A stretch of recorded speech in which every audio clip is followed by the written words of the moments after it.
Il est 7h30, ravi de vous retrouver dès ce début de journée. Bonjour à toutes et à tous.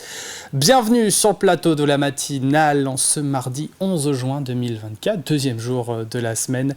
Nous sommes ensemble à partir de 7h, du lundi au vendredi, vous le savez.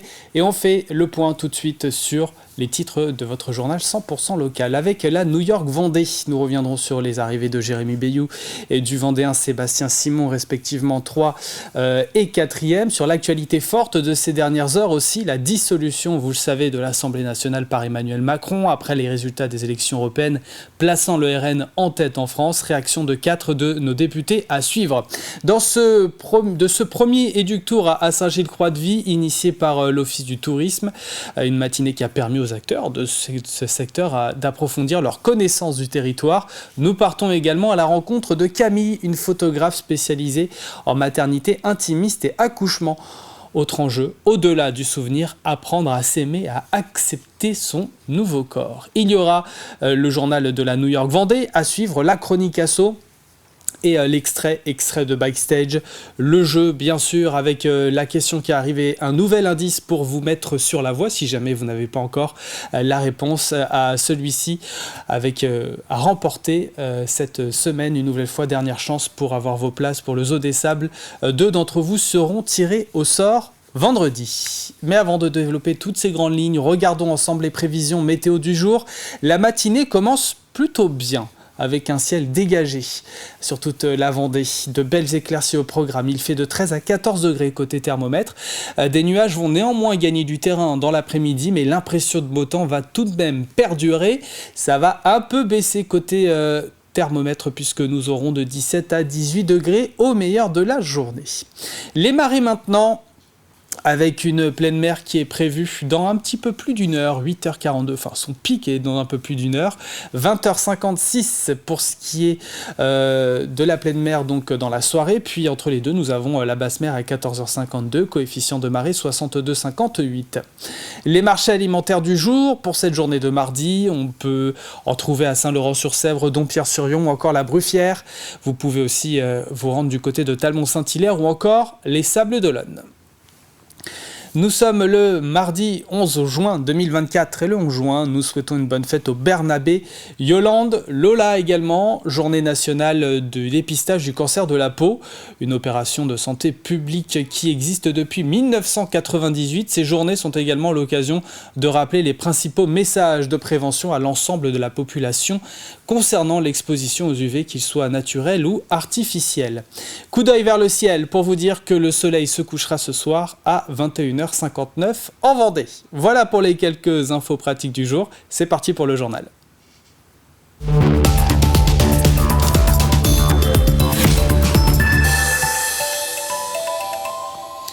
Après Charlie Dalin et Boris Herman, c'est Jérémy Bayou qui a coupé la ligne de la New York Vendée. Le skipper de Charal est arrivé ce lundi soir. Une course bouclée en précisément 12 jours, 1 heure et 11 minutes. Un sablé a quant à lui terminé cette aventure au pied du podium. Il était pas loin puisqu'il a terminé à la 4e position. C'est Sébastien Simon pour le groupe Dubreuil qui termine donc cette transat en 12 jours, 3 heures, 2 minutes et 1 seconde pile.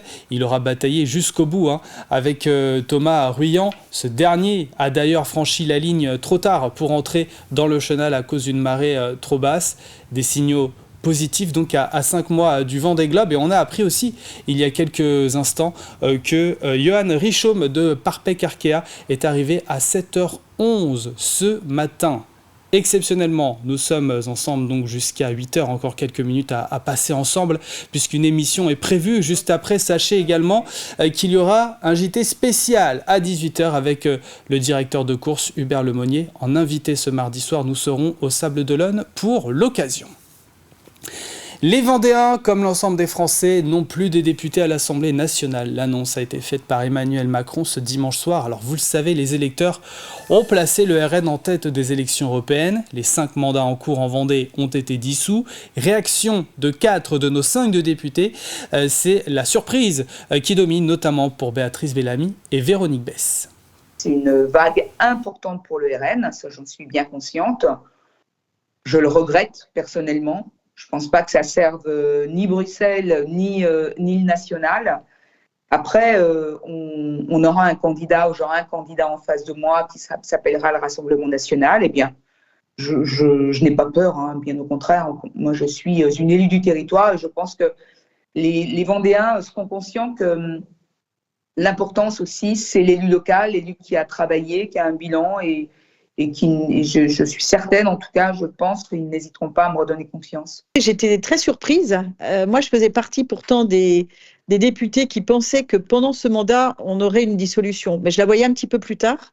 Et là, hier soir, il a pris tout le monde de court. Moi, je rentrais juste des Herbiers où je tenais un bureau de vote. Et puis voilà, donc après, tout va très vite puisque la campagne va être vraiment très courte, très intense, puisque le premier tour a lieu le 30 juin, c'est dans 20 jours. Donc voilà, il faut être d'ores et déjà dans les starting blocks. Premier tour le 30 juin, le second le 7 juillet. Une courte campagne donc vient de commencer. Chaque minute compte, c'est ce que nous expliquent Philippe Latombe et Pierre Henriet.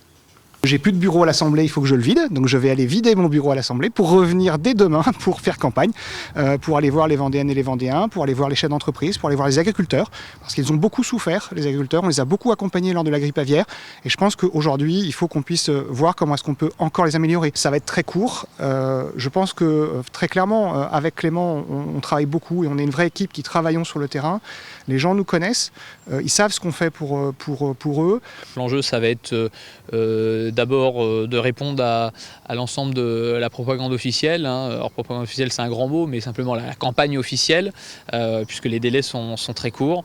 Et puis, de continuer, enfin, moi en tout cas, en ce qui me concerne, de continuer à être présent sur le territoire, aux côtés des élus locaux, aux côtés des associations, aux côtés des entreprises, à tous les acteurs qui œuvrent pour l'intérêt du Sud-Vendée. Donc, continuer à aller à leur rencontre. C'était le premier Éductour à Saint-Gilles-Croix-de-Vie, initié par l'Office du tourisme. Cette matinée a permis aux acteurs de ce secteur d'approfondir leur connaissance du territoire. C'était aussi l'occasion de se rencontrer et d'échanger entre professionnels. Ils étaient une dizaine le matin. Et l'après-midi, 7 autres participants ont fait exactement le même parcours. Reportage de Kim Bastard. Jeudi 6 juin, une dizaine d'acteurs du tourisme de Saint-Gilles-Croix-de-Vie se sont retrouvés pour une matinée découverte. Une fois n'est pas coutume, ici, ils jouent les touristes. Cet Éductour, en fait, est lancé pour la première fois, donc on espère qu'il en appellera d'autres. L'enjeu, c'est de permettre à nos professionnels de découvrir ces sites, puisqu'ils en sont les ambassadeurs, autant que l'Office de tourisme d'ailleurs. Première activité de cette matinée, la visite du Marais Sallant de la Vie. Bien que chacun connaisse depuis des années l'existence de ce site, plus de la moitié n'y avait jamais mis les pieds. Ici, ils apprennent de nouveaux mots, tels que étier, œillet ou encore saunier, homme du sel. Un concept qui plaît à leur guide du jour, Anthony Auger. Je leur ai montré un petit peu ce que je faisais avec les gens qui viennent nous voir l'été, mais aussi en avant-saison, en après-saison. C'est très important pour moi, d'abord parce que pour vivre de ce métier, j'ai été obligé d'expliquer ce métier, et puis l'histoire de celui-ci, parce qu'il fallait vendre le produit, mais aussi parce que je suis bavard, donc j'aime bien partager. Fin de la visite, les différents participants semblent ravis. Alors c'était intéressant pour moi puisque même si je suis guide touristique à Saint-Gilles, je n'avais pas eu l'occasion encore de venir sur ces lieux.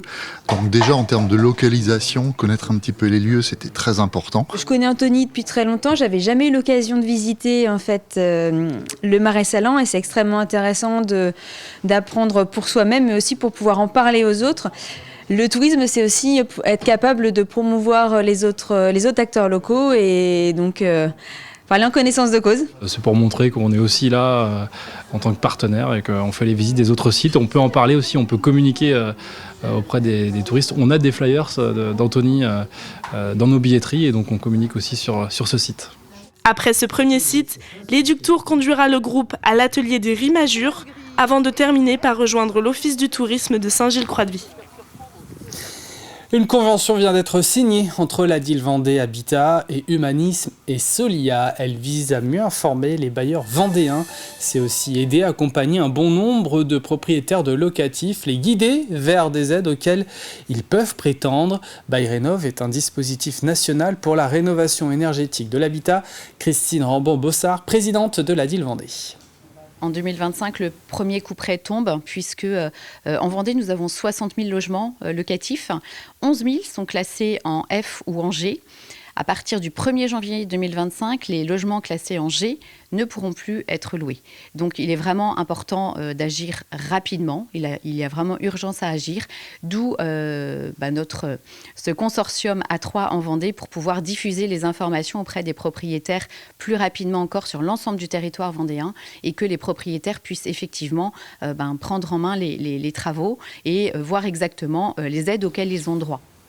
Qui n'a jamais ressenti une certaine émotion en regardant une vieille photo familiale? Dans l'univers photographique, chaque cliché est une fenêtre sur un souvenir précieux. Elle permet de figer un moment précis et de le revivre à chaque fois que vous la regardez. Pour immortaliser ces instants, Camille propose aux jeunes mamans des photos intimistes liées à la maternité.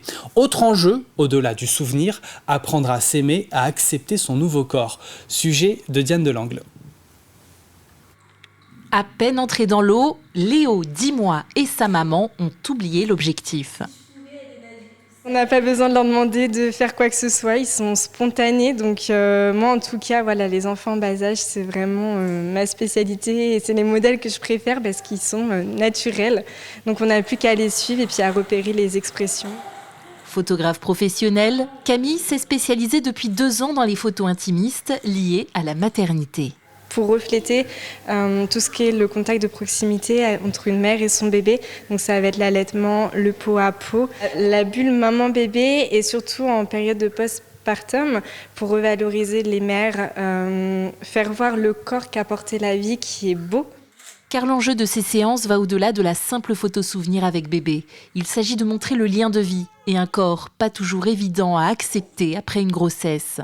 Se voir sous un autre angle et puis je fais totalement confiance à Camille pour embellir la femme, embellir le corps qui malgré tout a pris un sacré choc avec la grossesse et l'accouchement, donc de se voir d'une façon plus poétique et qui nous fait nous aimer un peu plus parce que je sais que ça peut être compliqué aussi. Et puis aussi prendre la photo de la femme en plus et du lien très maternel, même très animal d'un certain côté entre la mère et son enfant.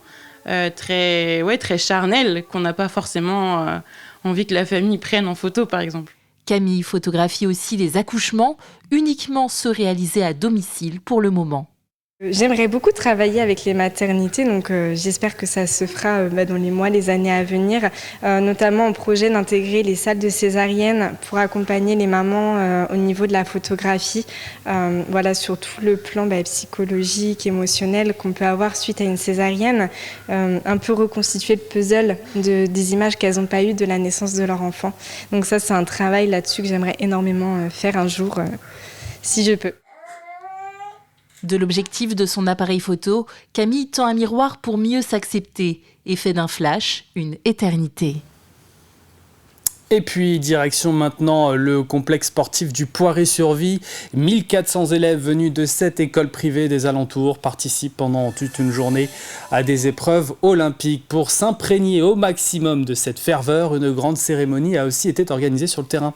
Les enfants ont formé les anneaux olympiques avant d'accueillir une flamme. L'objectif est de leur apprendre les valeurs du sport et de l'olympisme.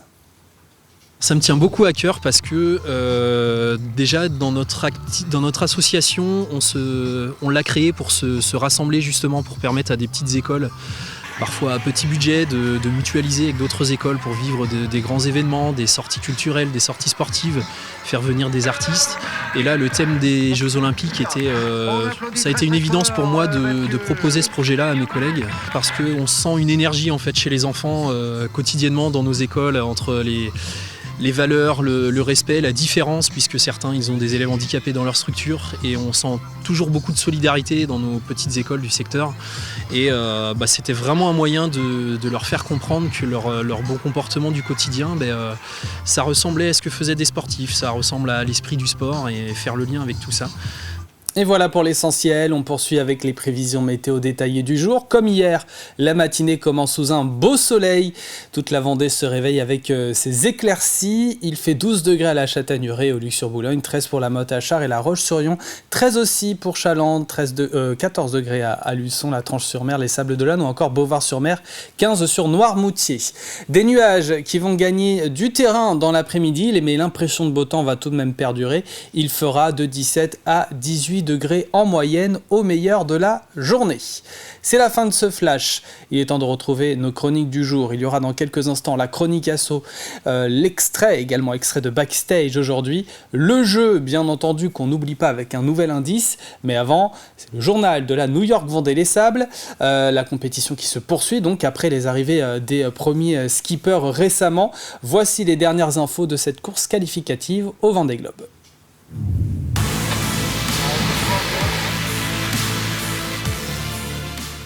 Après un week-end marqué par l'arrivée du vainqueur Charlie Dalin samedi soir et du deuxième Boris Herrmann ce dimanche après-midi, la course se poursuit avec plusieurs matchs à différents niveaux de la flotte.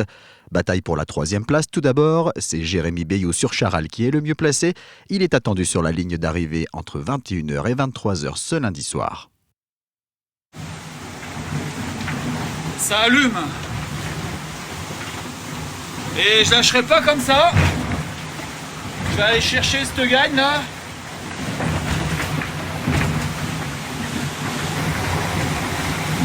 Ah c'est bon, le bateau parle là. Jérémy Bayou qui reste sous la pression de Sébastien Simon sur Groupe du Breuil. Le Sablais est à l'affût de la moindre erreur du Finistérien. Je pense que tout reste ouvert. Le jeu est encore bien là, donc c'est génial. Et j'essaie de me reposer un peu. Les conditions ici dans le golfe de Gascogne sont incroyables. Il y a 15 nœuds de vent, le bateau va à 24. La mer est plate, comme on le voit rarement. Je profite de ces derniers moments et en tout cas j'ai hâte de retrouver tout le monde à la maison et enfin de retraverser le chenal des Sables d'Olonne. Derrière ces deux hommes, Thomas Ruyant est en embuscade et est attendu aux Sables d'Olonne en deuxième partie de nuit. Un peu plus loin, on assiste à un beau duel entre Sam Davis et Johan Richomme. Ce dernier semble avoir pris un ascendant sans doute décisif, mais la Britannique n'a pas dit son dernier mot. Je me suis coincée dans un trou un peu dans le transition de vent ce matin et il a beaucoup mieux géré sa trajectoire. Mais c'est chouette, ça fait, je ne sais pas, peut-être 8 jours qu'on navigue à vue, quasiment, pas tout le temps, mais plus ou moins tout le temps.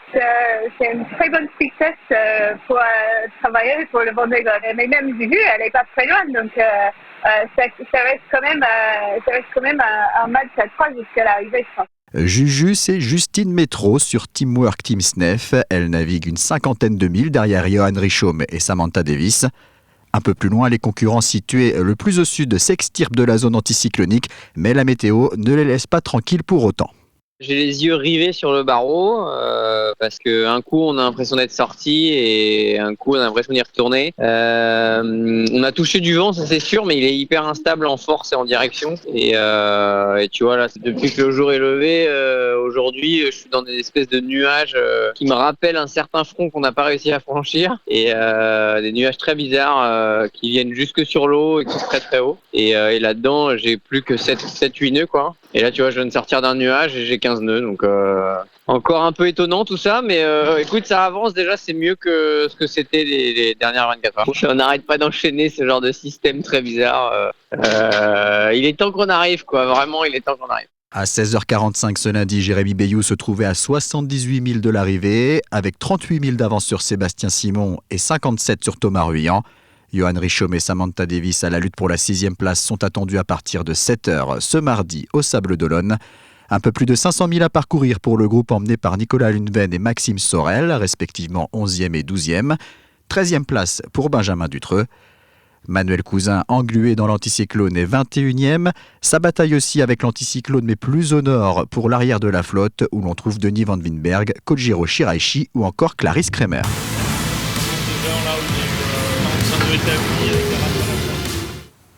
Et voilà donc pour les dernières actus, résultats et classements. Le journal de la New York Vendée Les Sables est également disponible sur notre site internet. Allez, je vous propose à présent de poursuivre avec la chronique asso.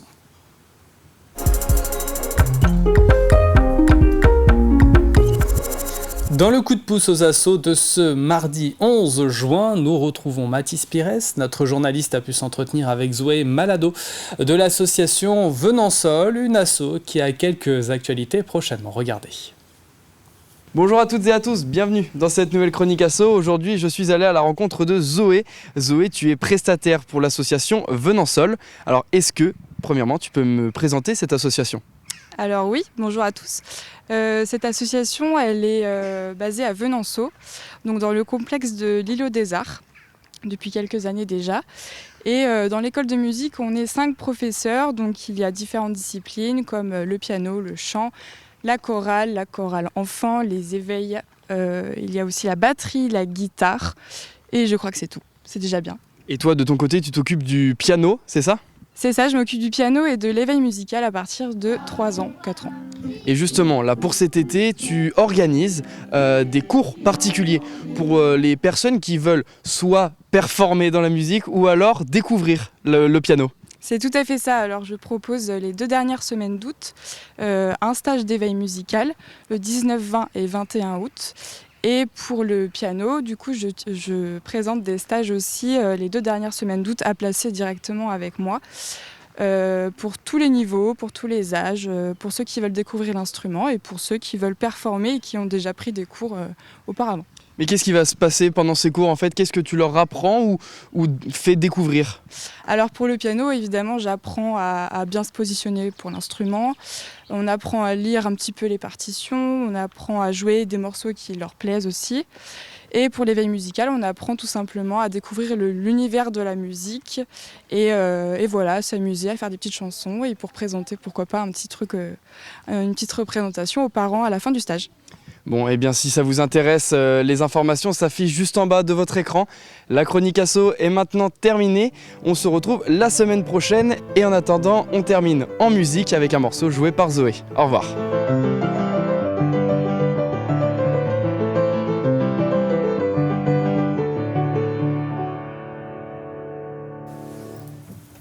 La chronique asso à retrouver donc tous les mardis sur TV Vendée. Restez avec nous, le jeu arrive avec le 2e indice.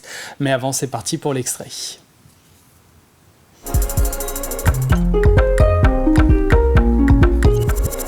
L'extrait, c'est celui de Backstage. Nous parlons du premier album de Tristan Hawk, qui est l'invité de ce nouveau numéro. Et il nous présente son album éponyme. Qu'est-ce que ça te fait, Tristan, de vivre cet instant, de vivre ta première télévision ? Bah, c'est génial. Je suis vraiment content d'être là et puis de pouvoir partager de plus en plus avec les gens mon projet, en tout cas. Ton projet qui avance plutôt bien. Avant de parler de cet album, à quel moment tu as commencé la musique ? J'ai commencé la musique à 8 ans, par le ukulélé, puis après j'ai enchaîné avec la guitare à 9 ans parce que c'était ce que je voulais faire. Ouais, le chant à quel âge ? 12-13 ans. D'accord, donc tu as commencé par la musique, puis le chant. Il y a quelqu'un dans ta famille qui Non, fait un instrument, non ? Je suis le seul musicien. D'accord. Mais ils sont tous fans de musique, alors c'est ça qui m'a donné envie. Pourquoi la musique alors, du coup, toi, parce que je suis tombé un peu dedans.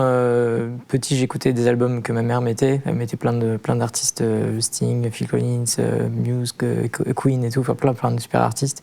Et ça m'a vraiment parlé et du coup j'ai eu envie de faire la musique après. Pourtant, dans ton parcours, tu es parti vers des études de biologie. Oui. C'est surprenant. J'ai toujours été un peu curieux aussi. Donc je voulais, entre guillemets, m'assurer les arrières. Donc j'ai fait un peu des études et j'ai eu un diplôme de technicien de laboratoire. Mais après, j'ai vite vu que c'était plus la musique que je voulais reprendre. Et aujourd'hui, tu souhaites vivre pleinement de cette passion, de cette musique, avec ce style de prédilection. D'ailleurs, tu avais tout de suite cette attirance vers le folk ? J'étais plus pop au début que folk, parce que je voulais être accessible et en même temps me laisser créer ce que j'avais envie. Et très vite, j'ai eu une attirance vers la folk, parce que vu que j'écoute 99% de musique anglo-saxonne, je suis vite tombé sur de la folk. La folk, c'est un peu Sheeran, j'écoutais déjà Tracy Chapman un peu, plein d'artistes, Bob Dylan, Neil Young, tous ces artistes-là, et ça m'a parlé encore plus quand j'étais adolescent. Et du coup, j'avais envie de m'y mettre dedans aussi. Un nouveau numéro à retrouver donc dans son intégralité aujourd'hui sur TV Vendée. Allez, avant de marquer une page de publicité, de nous quitter, place au jeu.